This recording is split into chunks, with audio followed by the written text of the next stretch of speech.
able to get a young man who's on the right track. Not a perfect young man by no means at all. Amen? Amen. But a young man who's been trained up in the way that he should go. So when he gets older, he will not depart.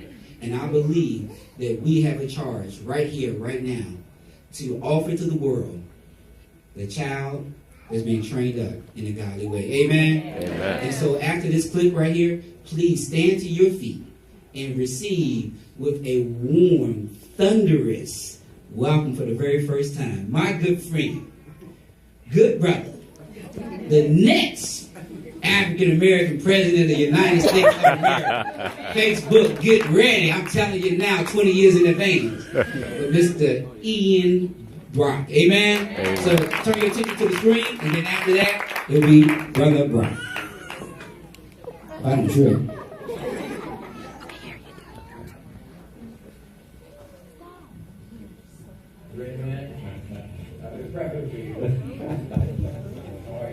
It's not coming. What's going on? I didn't know we were doing a photo already. Babe. We have technical difficulties.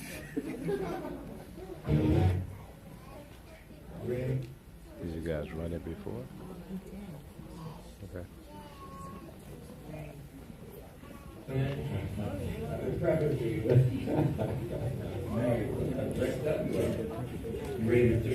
didn't know we were doing a photo already.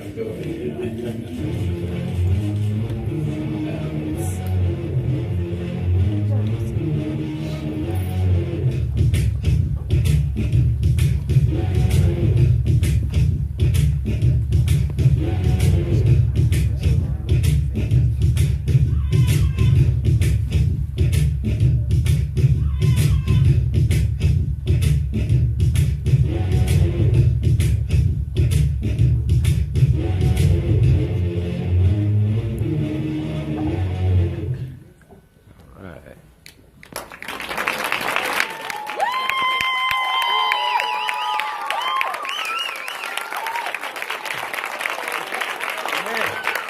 Good morning, White Church. How is everyone doing on this amazing Sunday? Good. Can you please join me in giving God a loud hand clap of praise?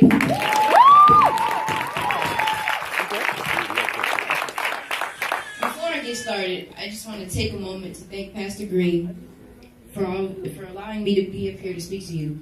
And I want to thank God for all of his amazing blessings. Amen. I've come here today to speak to you about my current mission in life and how God has put the pieces in place to allow me to bring my mission into the world. Right now, I'm working on a very, very exciting project.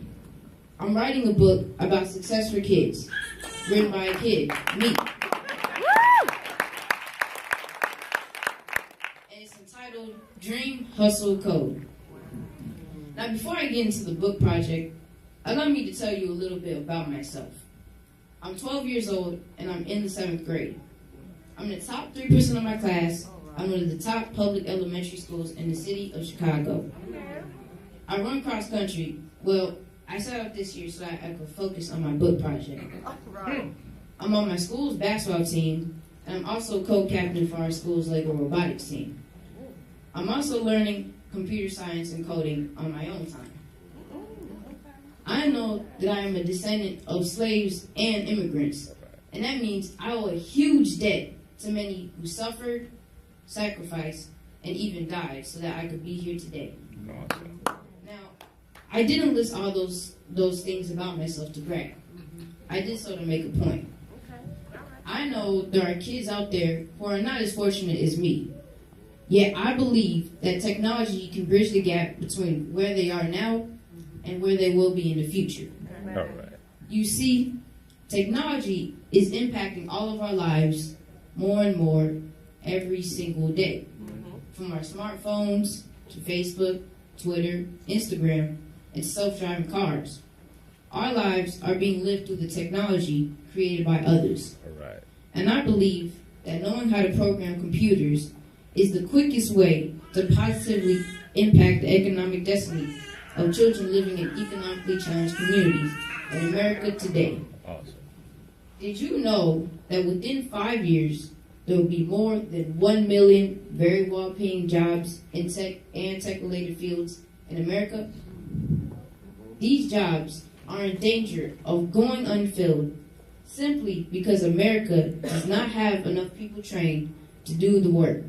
And guess what? That number will only continue to grow. At first glance, this may appear to be a big problem, but I see it as a huge opportunity. But the opportunity cannot be realized until America does something about the fact that less than 25% of all schools in the country teach computer science and coding as part of their core curriculum. Well, Even bigger is the fact that the highest paying jobs for kids coming out of college with 4-year degrees are in tech and tech-related industries in this country. Now imagine, what would happen if every public school in America taught computer science and coding for just 10 years?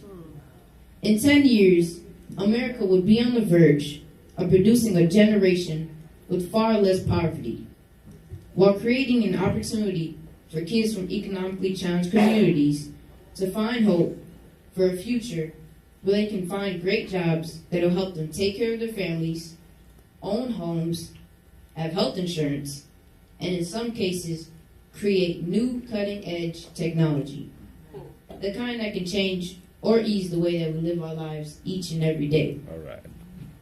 This is why, for the past 3 years, I've been working with my parents on projects to help bring computer science and coding to kids from economically challenged communities.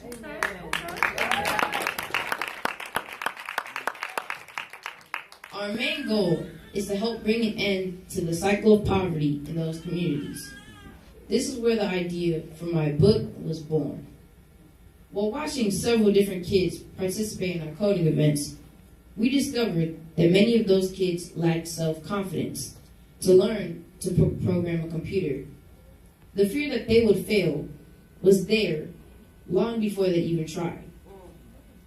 We found that this thinking, this mindset, was rooted in the fact that none of them knew or had seen anyone who had looked like them making any real noise in the tech field.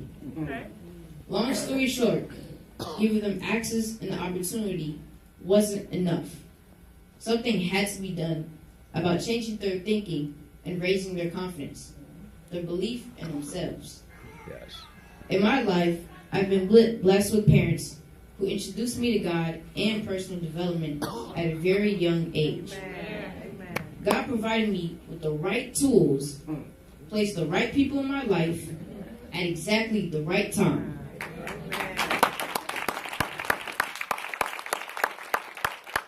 Then gave me the right opportunity to have experiences with success so I would be able to apply it in my own life and also share it with others.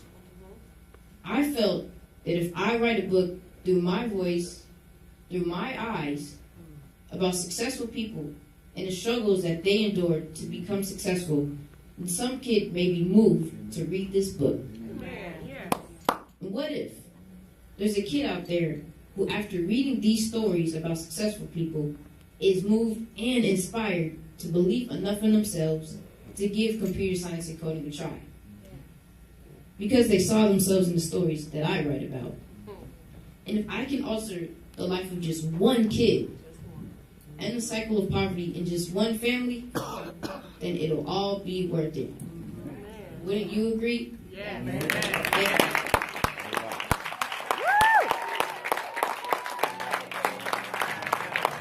Come on, let's give a thunderous praise the Lord. Take a lot of courage, a lot of discipline, a lot of obedience.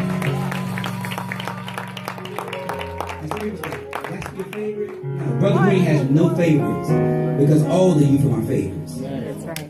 And the reason why I took this opportunity, because you see him, is you next. Amen? I want to give every you the opportunity to express their voice.